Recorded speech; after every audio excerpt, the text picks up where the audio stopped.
It's not good to have you around. From now on, you will live alone in house. Soon after the baby was born, my husband brought me to his parents' shabby apartment. No, I can't live here by myself. This is crazy. Give my baby back. Quiet, Kelly. You are disturbing the neighbors.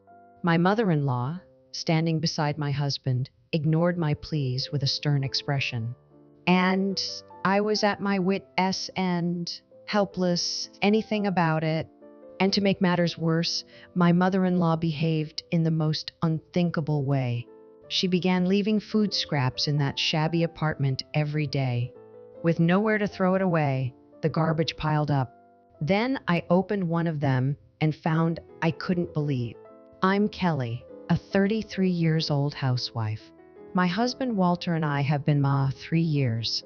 We were looking forward to the first child, but the birth of the baby was accompanied by anxiety.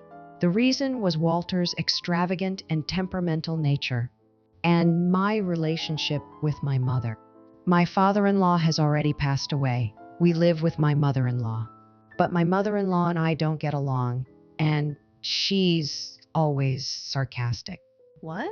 The way you folded the laundry? It'll get weird wrinkles like this. Why can't you even do it properly? Just do it again.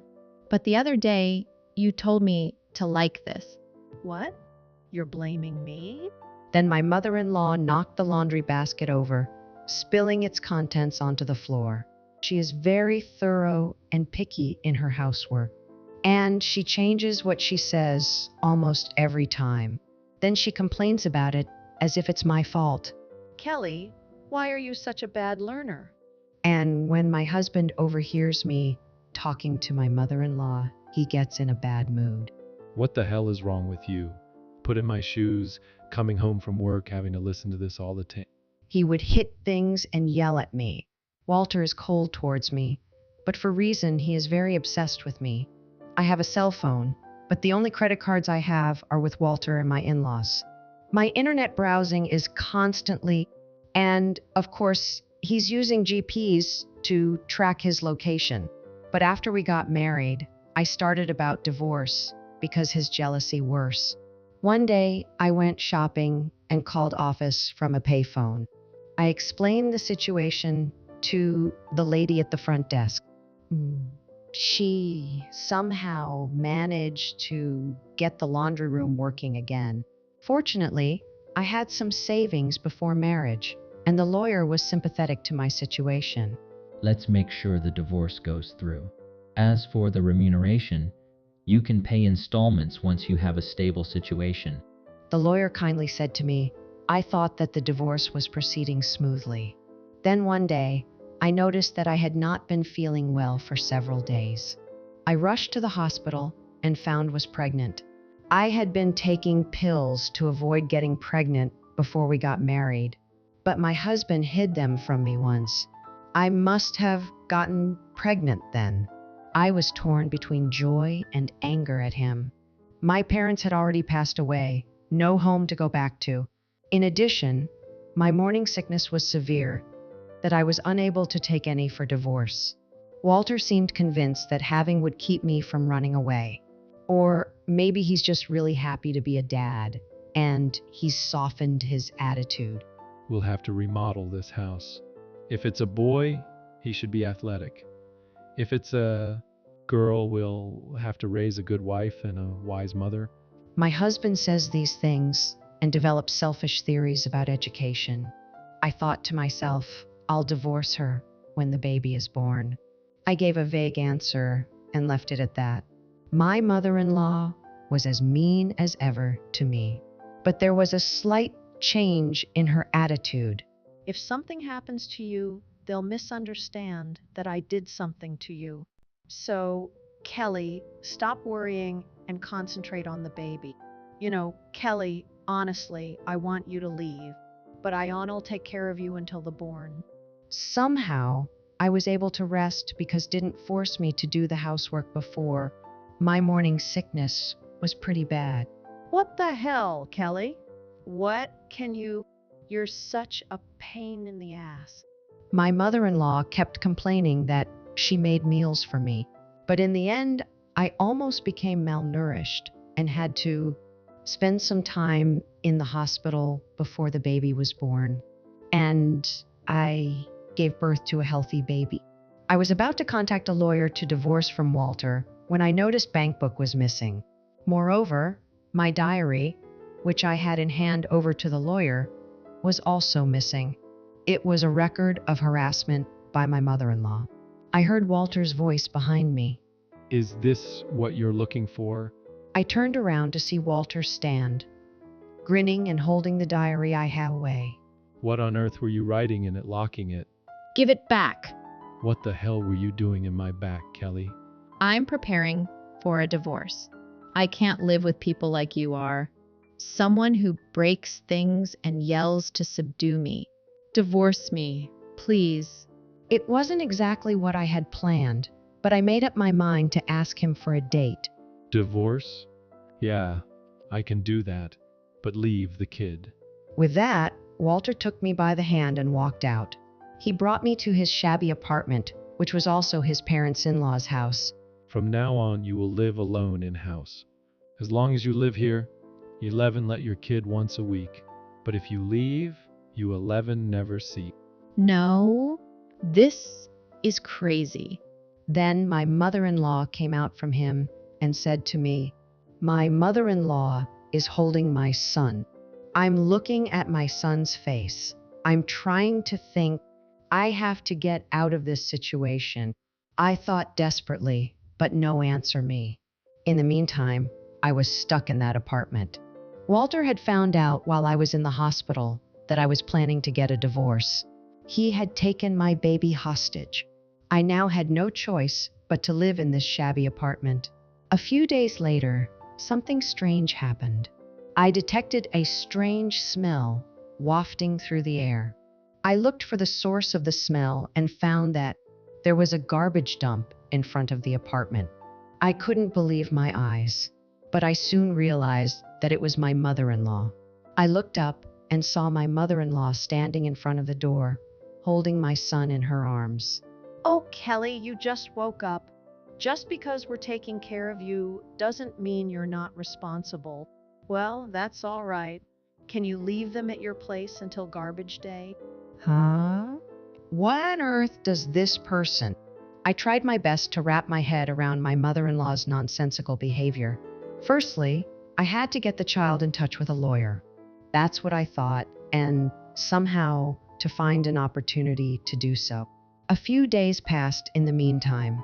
Meanwhile, every morning there was dumped in front of my room.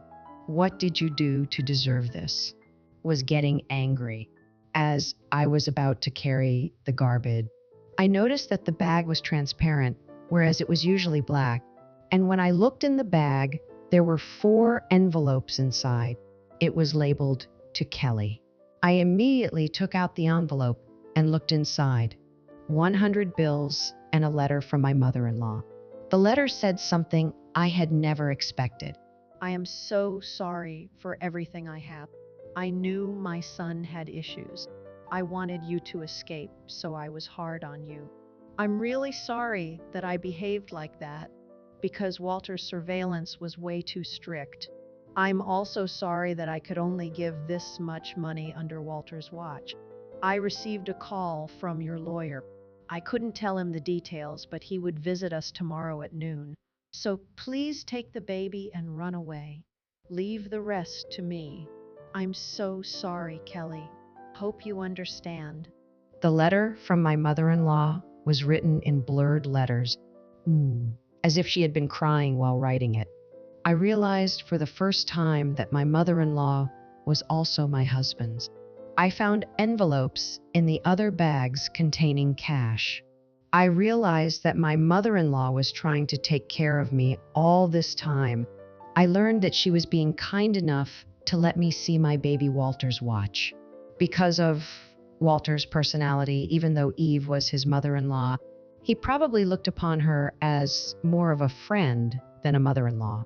In addition to the cash, the envelope contained several photographs of me. I cried as I felt my mother-in-law's love for me. I gathered my thoughts for the next meeting with the lawyer and went to. The next day, woke up to the sound doorbell. When I answered it, I found my mother standing there, holding my son in her arms. Walter is going on a business trip, won't be back for 2 days. This may be your last chance. Kelly, I'm so sorry for everything. My mother-in-law bows repeatedly, holding out my son to me. But I'm not sure if it's a good idea to use this method. Walter will get furious with you if gone. That would be true, but he's my son. It's my responsibility.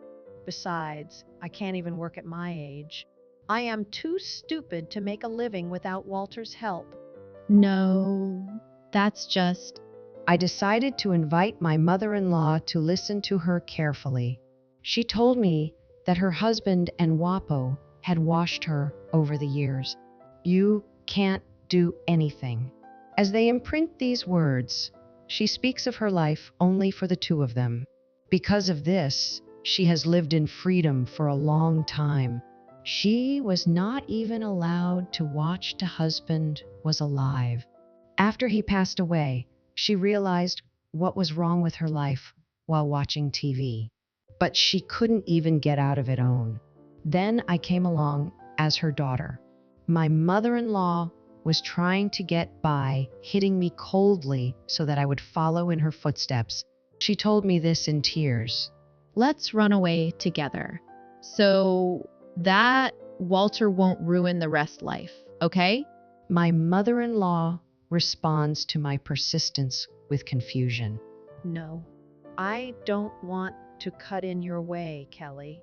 My mother-in-law wasn't convinced. Meanwhile, my lawyer arrived.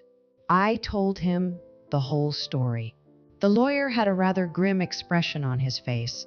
What do you want to do? Please tell me how you really feel. I do my best to support you. After a few moments of silence, my mother-in-law told us what was on her mind. The truth is, I want to get away from it all. I love him because he's my child, but it's too painful living in constant denial myself. It's also hard that I won't be able grandson anymore. And with that story, she showed us bruises on her arm. The bruises were so bad that I had to ask my mother-in-law about them. She said Walter had often been violent even before their marriage. The lawyer's face was clearly filled anger. You two, run away from this immediate danger. He began to persuade her to leave, but his efforts to persuade her were in vain, and she went straight back to her room. My lawyer and I decided to get Red away. I called my cousin's house, told them what had happened, and asked them to come over. Well, my cousin, in tears, accepted. I quickly packed up, took the baby, and headed for my cousin's house. A few days later, I got a call from my lawyer. He asked me if I could be willing to participate in a meeting to discuss my divorce from Walter. During this call, I was informed by the representative that my mother-in-law would also be attending the meeting. When I visited the lawyer's office, and my mother-in-law were already there, when Walter saw me, he said, I was worried about you. 11 kick, it's about my mom. "So the three of us will live together now, okay?" I ignored him and sat down.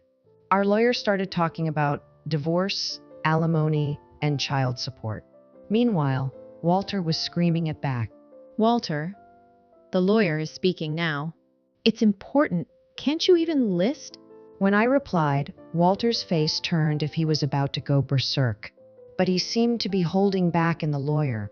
After the lawyer had explained the conversation had settled down. Husband opened his mouth. What's the matter with you? Why can't you understand that I love much? Do you really think you can get away with something like this? Walter asked me. Huh? Don't make me laugh. I've never felt any love from you, endured your abuse day by day. All ties with the outside world have been cut off. Why are you so selfish? I replied with a laugh. And Walter, the lawyer said quickly. Walter, please sit down.